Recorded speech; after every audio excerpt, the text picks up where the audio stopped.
안녕하십니까. 오늘은 고 옥하는 목사님을 생각하며 라는 주제로 한번 말씀을 드려보고자 합니다. 옥 목사님은 개신교교회 목사님으로서 서울 서초구 사랑의 교회 설립자이며 호는 음보로서 성균관대학교 물리대학 영문과를 졸업하고 총신대학교 신학대학원을 졸업하였습니다. 1938년생으로서 2010년 9월 2일 72세의 나이로 하나님의 부름을 받고 소천하였습니다. 가족으로서는 아들 삼형제를 두었고 장남 옥승호는 기독교 분야 베스트셀러 저자이기도 하며 2014년 서초교회 잔혹사라는 장편 소설을 썼는데 여러분들도 시간 나시면 일독을 권합니다. 사랑의 교회가 서울 서초구에 있습니다. 옥하는 목사님 장남 옥승호 씨는 교회를 향하여 이렇게 말하고 있습니다. 한국 교회에서는 종교를 대상으로 무언가 문제를 제기하기가 쉽지 않습니다. 무엇보다 긍기와 성력은 필연적으로 위선과 거짓을 양산합니다. 더욱이 그 긍기와 성력이 신의 이름으로 포장되면 상상을 초월할 정도의 위선과 거짓이 난무합니다. 하나님을 믿고 교회를 다닌다는 것이 무슨 의미인지 독자들은 진지하게 생각하기를 바랍니다. 하나님은 십자가를 장식한 거대한 건물에 거주할 것인가? 라고 옥하는 목사님 장남은 말하고 있습니다. 여기서 중요한 말은 성령이 신의 이름으로 포장되면 상상을 초월할 정도의 위선과 거짓이 난무합니다. 라는 부분입니다. 목사의 장남이 이렇게 말하고 있다는 것은 한국 교회가 부패되었다는 것입니다.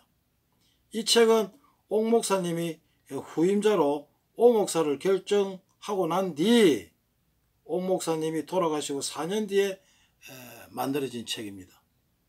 본론으로 들어가서 말씀드리면 옥하는 목사님은 설교 준비를 할 때마다 눈앞에 다양한 삶을 살아가고 있는 교인들의 모습이 떠오른다고 했습니다.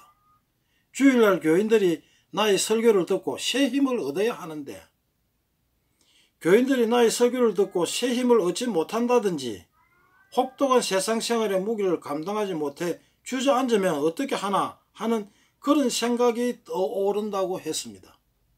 주일 예배를 드리기 위해 3시간 이상 운전을 해오는 사람, 갑작스런 사고로 병을 얻은 사람, 고통받는 사람들이 설교에 귀 기울이고 나를 쳐다보고 앉아있을 것인데 라는 그런 모습들이 눈앞에 아른거린다고 했습니다. 이런 모습에서 우리는 옥 목사님이 하나님의 말씀을 먹이는 양들에게 헌신하며 성령 충만함을 충분히 엿볼 수 있습니다. 목사들은 이분의 이러한 점을 닮아야 하는 것입니다. 양을 걱정하시는 이런 모습이야말로 진정한 목자라고 확신합니다. 옥 목사님은 만약 그 사람들이 나의 설교에 은혜 받지 못하고 허탈한 마음으로 교회 문을 나서게 된다면 목사로서 그것만큼 창피하고 고통스러운 일은 없다라고 하셨습니다. 그래서 목사는 설교에 죽을 각오를 하고 최선을 다하는 것이 나의 사명이라고 했습니다. 목사가 교회 돈에 신경 쓰지 않고 설교에 최선을 다한다면 성령님께서 도우셔서 교인들이 각자의 처한 삶의 형편이 다 다르더라도 성도들은 나의 설교에 은혜를 받을 것이라고 했습니다. 좋은 설교란 교인들이 의무적으로 들어주는 것이 아니라 자신도 모르게 자신의 마음속으로 그 설교가 파고 들어가는 것이 좋은 설교입니다. 목회자는 최선을 다해 설교에 집중해야 합니다. 최선을 다했느냐, 최선을 다하지 않느냐 하는 것은 교인들이 먼저 압니다. 알 수 있지 않습니까?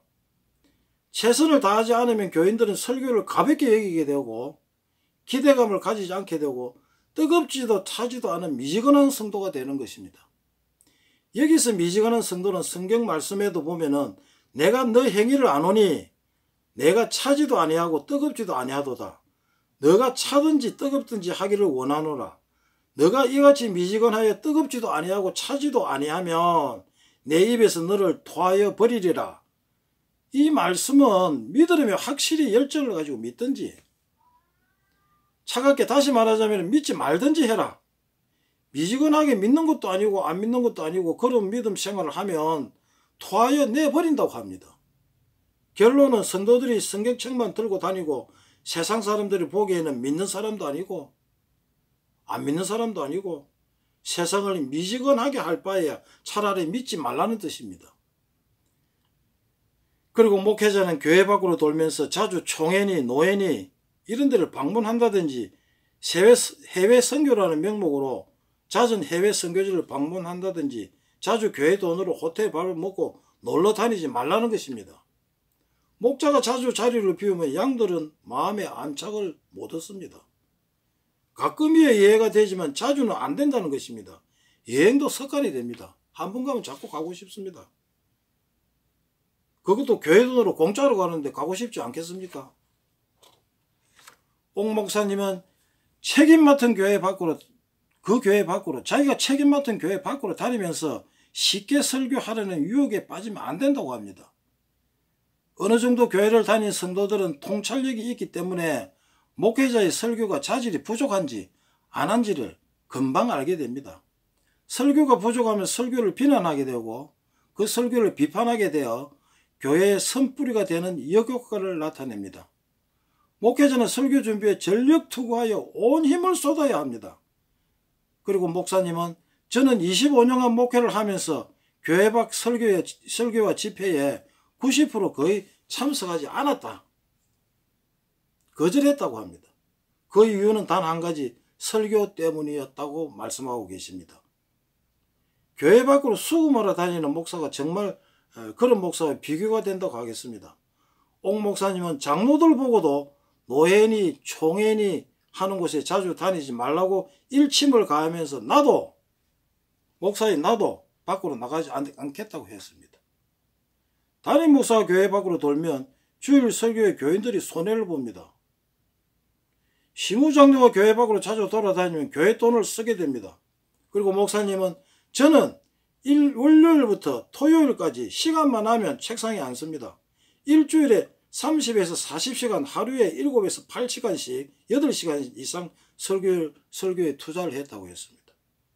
사실 장로들이 목사를 식사 대접이니 뭐니 하면서 여기 갑시다 저기 갑시다 해외 선교 갔다 오세요 하면서 아부 떨면서 목사를 밖으로 자주 불러내면 안 된다는 것입니다.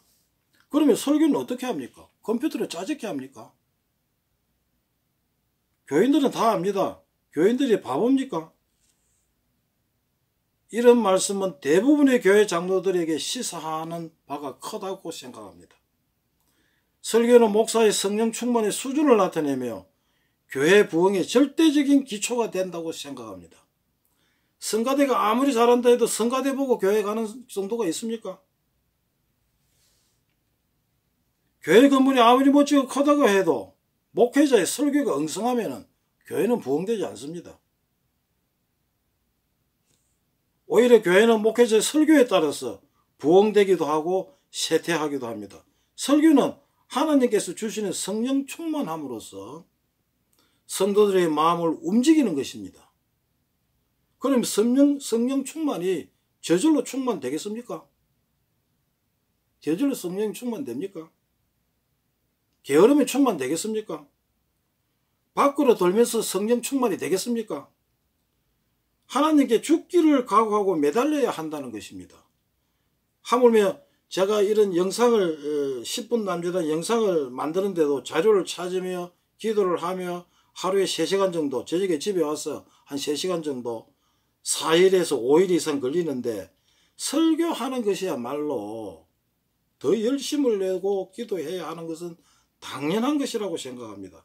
강단에서 1분을 설교하려면 서재에서 1시간 이상 필요하다는 미국의 유명한 설교자의 말이 이해가 갑니다. 한국교회 대부분의 목사와 장로는 교회 돈 문제에 깊이 관련하여 교회를 주식회사처럼 경영하고 있습니다. 목사는 주식회사 대표이사가 되고 장로들은 이사가 되고 성도들은 주식회사 직원이 되는 것입니다. 어느 교회 직분의 명칭은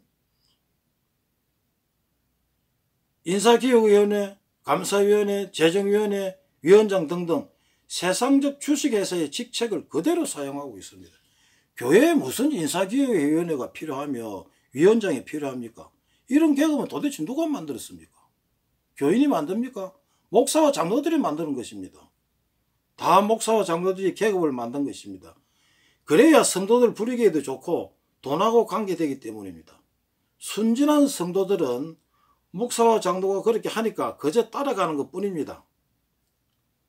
교회는 헌신과 봉사의 직분만 있을 뿐입니다. 헌신과 봉사 외에 무슨 직분이 있습니까? 그러한 언어를 직분 편성위원회로 또는 팀장으로 명칭을 고쳐야 할 것입니다. 교회 계급이 존재합니까? 아니질 않습니까? 교회의 돈 문제도 목사와 장로들이 만드는 것이지 성도들은 돈을 내기만 내지 보지도 만지지도 못합니다. 그러니 결론은 교회가 돈 때문에 성능하는 것의 책임은 돈을 만지는 목사와 장로들이 책임을 져야 하는 것입니다. 목사가 돈 벌려고 목사가 됩니까? 목사가 대접받으려고 목사가 됩니까? 장로가 교회 돈을 쓰려고 장로가 되었습니까? 교회 돈으로 총회니 노회니 호텔 모임에 다니려고 장로가 되었습니까? 교회 돈은 하나님의 것입니다. 하나님의 돈입니다. 하나님의 돈을 그렇게 써도 되겠습니까? 하나님의 돈을 마음대로 쓰자니 교인들에게 거짓말을 안 하고는 안 되는 것입니다. 결국은 양심을 속이고 거짓말을 하고 교회 돈을 도적질하고 있는 것입니다. 분명한 것은 도적질과 거짓 증언은 십계명에 기록되어 있습니다. 하나님의 돈을 도적질해서는 안 되는 것입니다. 저는 옥 목사님의 영상과 저서를 틈틈이 보고 있습니다. 많은 은혜를 받습니다. 그리고 많은 도전을 받습니다. 만약 한국교회 목사가 옥하는 목사님 반만 닮아도 한국교회는 반드시 부흥될 것을 확신합니다. 목사와 장로가 시무교회에 신경을 쓰지 않고 하나님 돈을 야바에 쓴다면 그 교회는 파당이 생겨나고 파벨이 생겨나서 결국은 사라지게 될 것입니다.